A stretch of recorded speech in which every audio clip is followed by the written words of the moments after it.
Good afternoon, everybody, and welcome to Cosmic Owl Astrology. I am Louise Eddington, the Cosmic Owl, with my owl. Why the owl?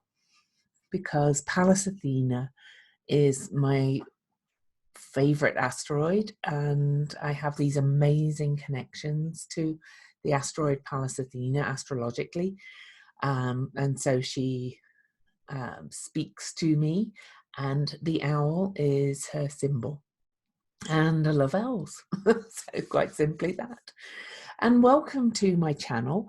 And this is the first in videos that I'm going to be doing regularly. I'm going to be doing a lot of video in 2020 because that is my intention. So to help me along with my mission to do more video, reach a bigger audience with my video, please subscribe to the channel and also hit that little bell to get notified when I upload new videos. I'm going to be doing a lot of videos for all signs, a lot of video for teaching parts of astrology, different series and such. I've already done quick overviews of the Democratic presidential candidates. I'm probably going to go a bit more in depth as the field narrows. I'm going to be looking at, I think I'm probably going to do videos on things like the Extinction Rebellion and stuff. So watch, if you're interested in how astrology is working in the real world, please subscribe and check that little bell and watch my videos, because it just helps with my YouTube algorithms immensely. So I appreciate that. Thank you. Okay, so January 2020, the start of a new decade. Well, sort of. I actually got unfriended on Facebook for saying it didn't really matter because the calendars are kind of arbitrary anyway, because they're man created. Life, things didn't just start on the day that a guy decided, but apparently there is no year zero in the Julian or Gregorian calendars. So officially the decade doesn't start till 2021. I kind of think it's wholly hair splitting that, but let's just say it's the start of the 20s because the teens are ending and we're going to a year that begins with 2. And I'm recording this on New Year's Eve. So I'm right on the verge of the 20s, and what a month we have ahead. I'm only going to give a general overview of the energies, and then I'm going to go through each sign, but holy heck. So I'm going to share my screen because I find it's a great teaching tool to be able to look at the screen while I talk, because you may pick things up along the way. Okay, so let's go ahead a day to tomorrow morning. There we go. So tomorrow morning we kind of start the new year. Well, it's already a new year in Australia as I record this, and pray for rain for Australia, please. We kind of start the new year with a bit of fiery oomph, even though as I record this, we've got the moon conjunct Neptune in Pisces, which is bringing some of this collective grief out. But then Pallas Athena at 23, my asteroid, at 23 degrees of Sagittarius, trines Eris at 23 degrees of Aries tomorrow. That's the first aspect of the year. And that's a fiery one, and it's a visionary one. So it's great for setting your intentions. It's great for saying, like, this is how I'm going to shake things up a little bit this year and how I'm going to move forward, because Eris is going to shake things up this year. But for you, at a personal level, Pallas Athena in Sagittarius, she's a visionary who sees the bigger patterns of things, and in Sagittarius that's already kind of quite a visionary sign. So she's seeing how you can do your own part in shaking things up in your own life to start to move to a different life, because we are moving to a different paradigm That's for sure. So I'm not going to go through every aspect. I just wanted to point out that that's the first aspect, and it goes. And then we've got some other aspects that if I actually do a detailed forecast every month for my Cosmic Owl community members, and there's a link for that in the description. For just $5 a month, you can join us and get my daily video reports, and also the month ahead detailed forecast. Okay, but wow, 3rd of January Mars will enter Sagittarius, so things will get a little bit more fiery. The only water all the time we have is Neptune in Pisces, and we don't have much air. This is all earth and fire once Sagittarius moves once Mars moves out of Scorpio into fire, until Mercury joins into Aquarius. So that's very earthy, earth, fire. We see it in Australia. I hate to mention it again, but I'm very emotionally attached to that because I used to live in Australia and I have a lot of friends there. But the big news of the month is all around this 22, 23 degree mark. And I'm going to jump straight to the middle, into the second week of the month, because we have this amazing conflagration of energy. We have on the 10th of January a lunar eclipse in Cancer at 19 degrees. So let's go to the 10th. Okay, so we have this lunar eclipse in Cancer. The moon will be at 19, and it's conjunct Mercury, but it's conjunct all of this energy. And because it's an eclipse, it brings in the nodes, and the south node is conjunct Jupiter, which is expands everything. And just look at this lineup in Capricorn with an eclipse. Now, though, this is a lunar eclipse, and the moon, which means it's a full moon eclipse, so the moon is opposite the sun on the eclipse. It's not the strongest eclipse generally. However, I think this one's really strong because of what's happening around it, even though it's quite far from the nodes. But it is a north node eclipse, which means the moon is sitting next to the north node on the eclipse, pulling us towards our destiny, our dharma, our karmic potential, the future, where we want to go. And the north node tends to be the higher incarnation of the energy. So that in Cancer is nurturing family, knowing we're all in this together. And look at this. We've got in effect, let me move it on a little bit. So the moon is actually at 19 degrees. There we go. We see a square building here. We really do have a brief grand cross in this eclipse and in this period, because this is Juno. Juno is the marriage asteroid, but she also represents the rights of the abused women, children, animals, all that kind of stuff. And she's in Libra, the sign of justice. And here is Eris in Aries, who is just going to be so important over the next couple of years. And I'll tell you why. And she is shaking things up a bit. Eris, to my mind, she's called the goddess of discord, and she was portrayed, she is in the myths. She's quite, she goes on the battlefield and glories in the blood coming down.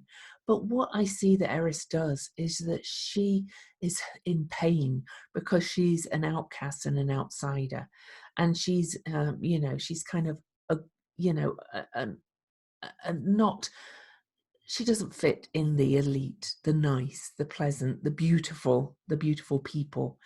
And you could say that she represents one of the oppressed. She was not invited to a wedding of all the gods and goddesses because of her unpleasant character. And she throws the apple in, revealing the artifice of these gods and goddesses, because they end up arguing over who is the fairest, and it ends up in the Trojan War and the fall of the Greek Empire. So she didn't cause the fall of the Greek Empire. She just revealed the rot, and you see that happening now, right? The rot's being revealed, and empires are crumbling.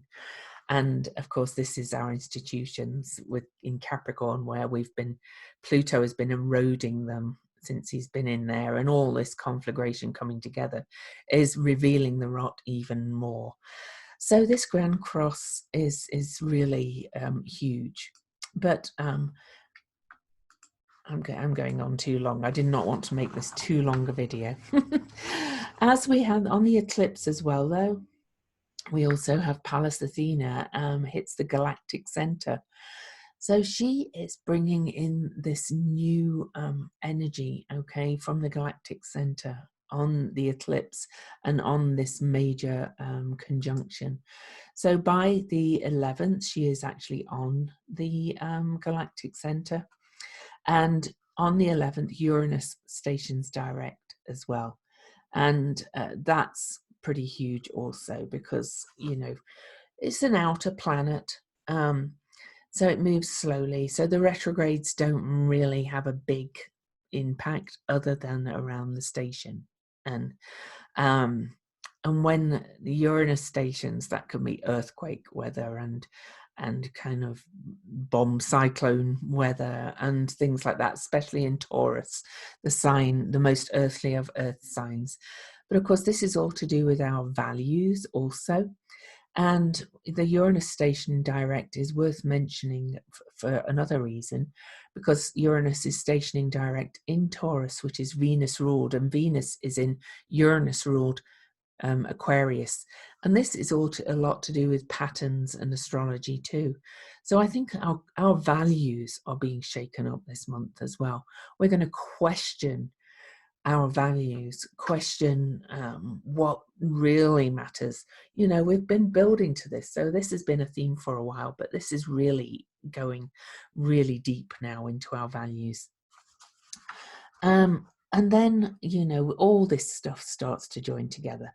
I'm not going to go to each one, but on the 11th, as well as Uranus stationing direct, Mercury conjunct Ceres, and she is a lot about grief and forgiveness, and getting in tune with or learning to live in tune with the natural cycles, and, you know, feeling the grief and also the self-forgiveness and forgiveness of others for the cycles of life and death, and, you know, that this is what happens in life, kind of thing. And Mercury is our mind, so our thoughts will go to that. And then Mercury will conjunct this conjunct Saturn as well. So we move to the 12th. Mercury passes Saturn and Pluto, and then Saturn will conjunct Pluto, and here we are at the exact conjunction. Astrologers have been watching for this for years. I kind of remember when I decided to become a professional astrologer. I'd been dabbling and self-taught for years, and mostly just looked at natal charts, you know. But I started to look at transits and things really when I decided to become a professional astrologer. And I remember very early on somebody going, oh, well, who knows what's going to happen in January 2020? And it seems so far away back then, because it was 8 years before. And I was just like, oh, wow, yeah, that looks kind of really intense. And here we are. So it's huge. To give you an idea of how huge this is, okay. This is Saturn and Pluto conjunct in Capricorn, and then Jupiter is also in Capricorn. And so they're the three slowest moving planets in the sign. The last time all three of them were in Capricorn on the Saturn-Pluto conjunction was in 1284. In 1284, there was the Pied Piper of Hamelin led the children away. There was Jews being persecuted and and thrown out of England, Jews being persecuted all over Europe. It was a few years after the conjunction, all of this, there was a mini ice age that lasted 400 years. It was kind of entering some very difficult times, and we are potentially entering some difficult times. However, the good thing is that the nodes are in the opposite. At that point, the North Node was here, and the South Node was in Cancer. So everything was pushing towards this, towards control, towards the really, towards a coldness, because Capricorn can be quite cold too. So it's quite apt that an ice age came after it. And this time this is on the releasing end, the South Node. So we're being pushed towards that North Node, and I already talked about that. So so this is really massive. Now, the time before that was 1894 BCE, when Babylon was founded. And the Babylonians actually were very influential right down the millennia for the laws that came from their regulations, and also for things like astrology and stuff. So this is how rare this conjunction is. I think we have to remember, though, that Pluto was not discovered during those two last periods. And the influence of a planet is felt more after discovery. For example, when Pluto was discovered, psychology and deep soul exploration was started to become more popular. When Neptune was discovered, psychism and what's that word? Mediumship and things became very popular. All that kind of stuff, and also film, and which is very Neptunian. And when Uranus was discovered, the internet and kind of more outer space things started to become more prevalent. So Pluto's impact is more now than it was then, in my opinion. Add to that, I said Eris was going to be important. Look at that, this big red line. Eris over here in Aries. Eris was only discovered in 2005. Okay, she moved into Aries in 1927, so she's been in Aries for most of our lives, and she's new. She's a new energy, and I've just discussed about what she is about.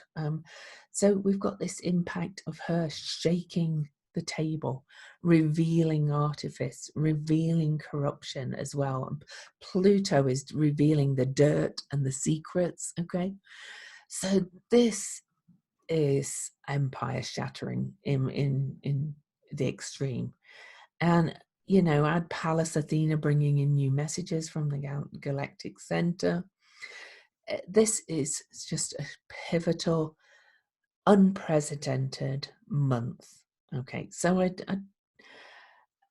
do want to talk a little bit more about Eris before I move on, and I'm going to do all signs and tell you where this is showing up in your chart. So Eris, we have this Pluto, the first exact Pluto square Eris is on January the 26th, so it's in this month.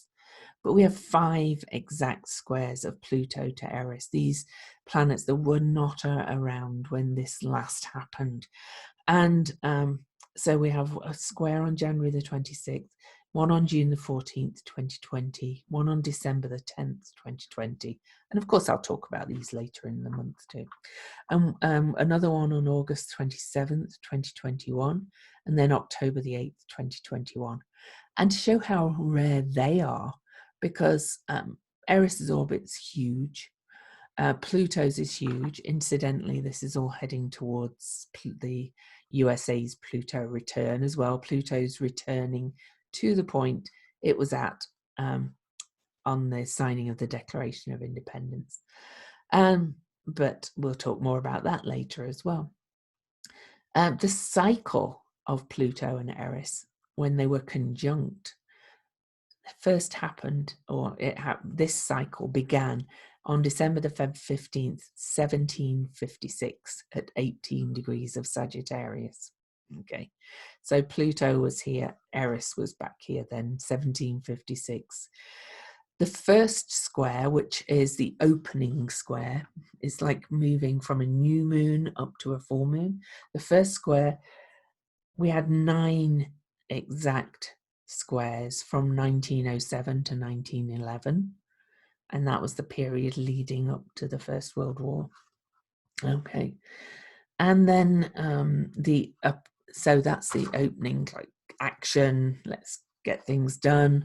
The opposition did not happen till 1976, and we had 5 exact oppositions from 1976 to 1978. So you could perhaps look back at that period in your life to see what was going on and history-wise, and that was in Libra and Aries. The first opening square was in Gemini and Pisces. Okay, and now we're in the closing square, the third quarter square, which is on lunar terms is called a crisis in consciousness. So it could be a crisis in consciousness of our society, because if we think when the cycle started in 1756, that was just before all these revolutionary times, the French Revolution, the the American Revolution.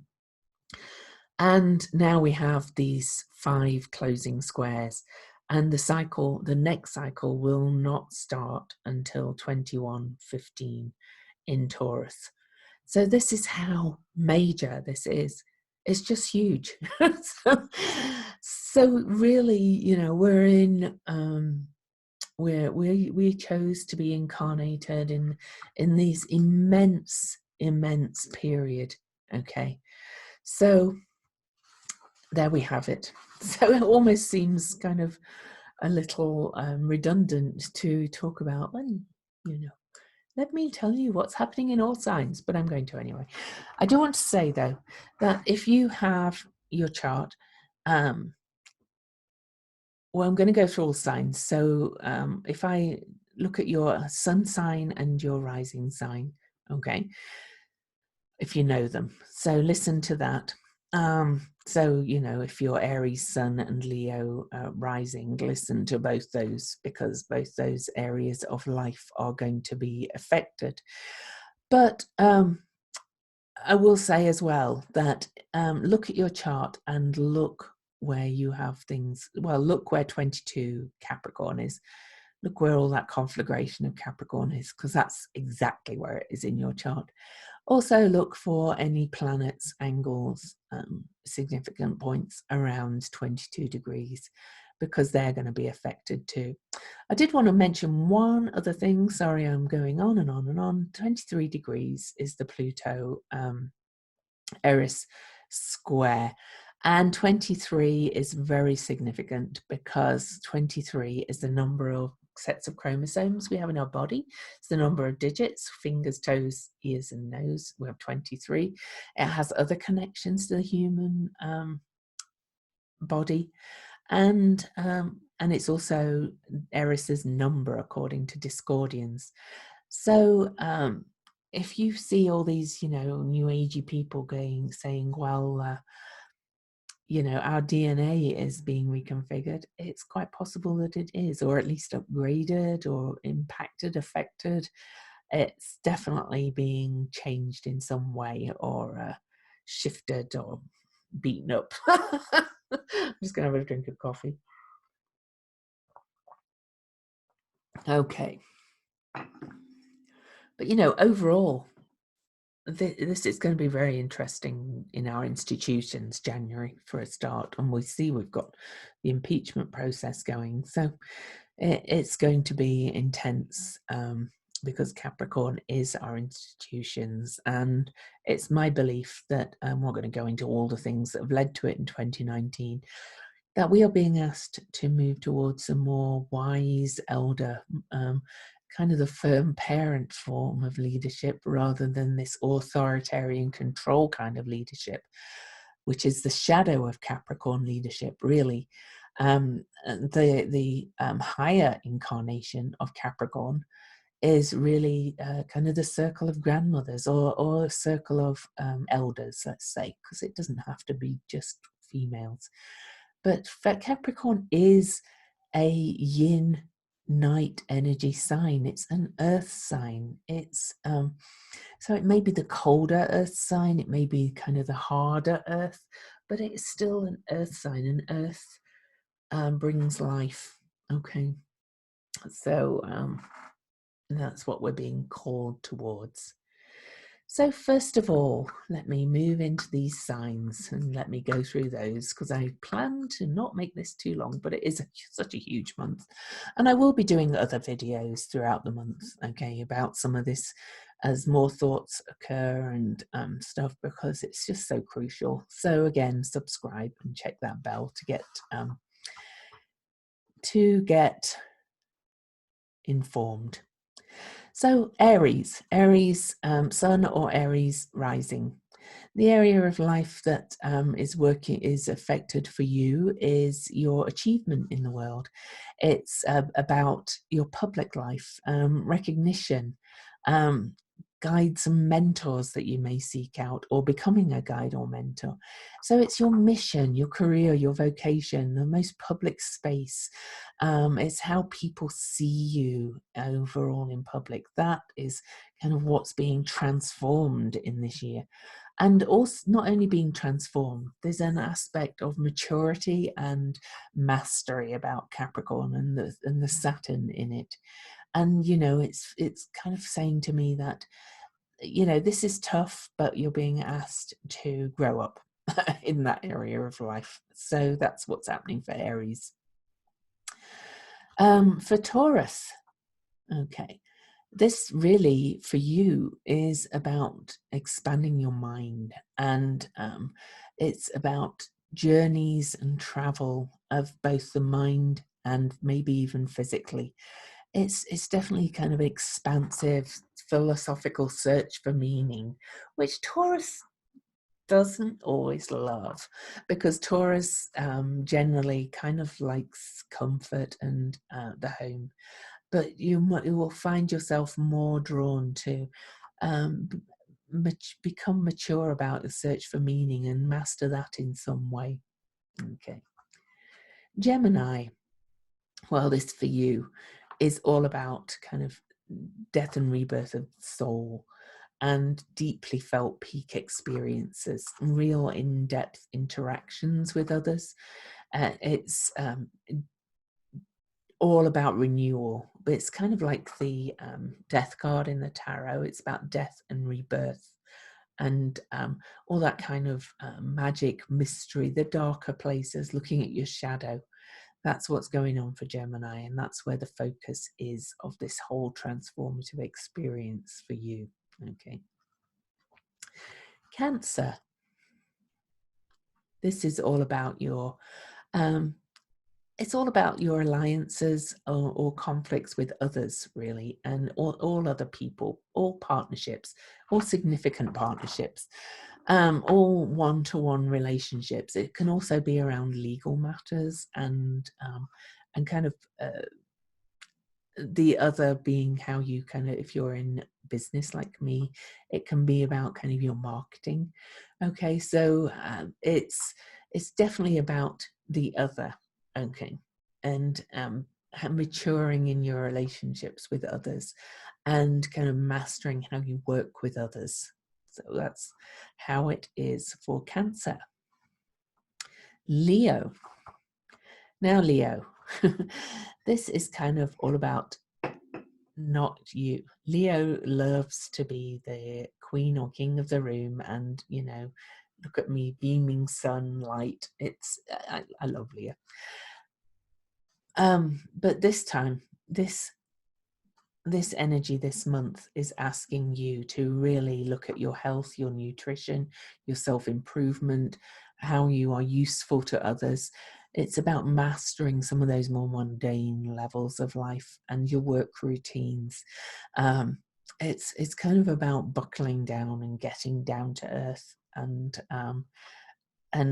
being I'm not suggesting Leo should ever become not playful and fun, but it's just about, turning your focus a little bit to mastering some focus, some of the more mundane and routine matters in life, and how you and looking after yourself, your body, and things like that. So, Virgo. So, Virgo, for you, this is about your creativity and pleasure and lightening up. So it's kind of the opposite of of Leo's. It's about kind of getting into your inner child, getting out of the routine, and having some fun and being playful, and boosting your creative outlets a little bit and mastering that in some way and maturing in that area. Libra, this is all about your family, your home, your inner private life as well, and your roots. There's something ancestral about this, and your psychological foundation and subconscious patterns.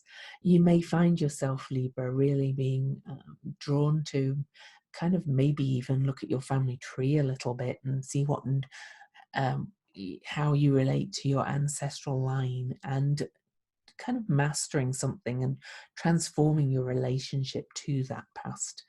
Okay. Scorpio, for you, this is all about your mindset.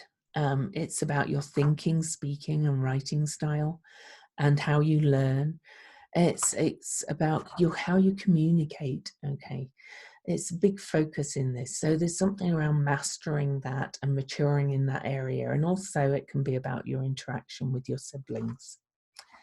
For Sagittarius, this is about your self-esteem, your self-worth, and what you value, and your material security and your attitude towards that material security and your messages. Possessions, I mean. Sagittarius always has to have some kind of meaning in life, and you'll be looking really at maturing around what has meaning in the area of resources and your self-esteem and self-worth. What really counts for you? What really matters? Capricorn, this is all about your self-awareness and the self-image you project onto others and your self-expression. It's about kind of growing up and saying, this is how I want to be seen. Okay.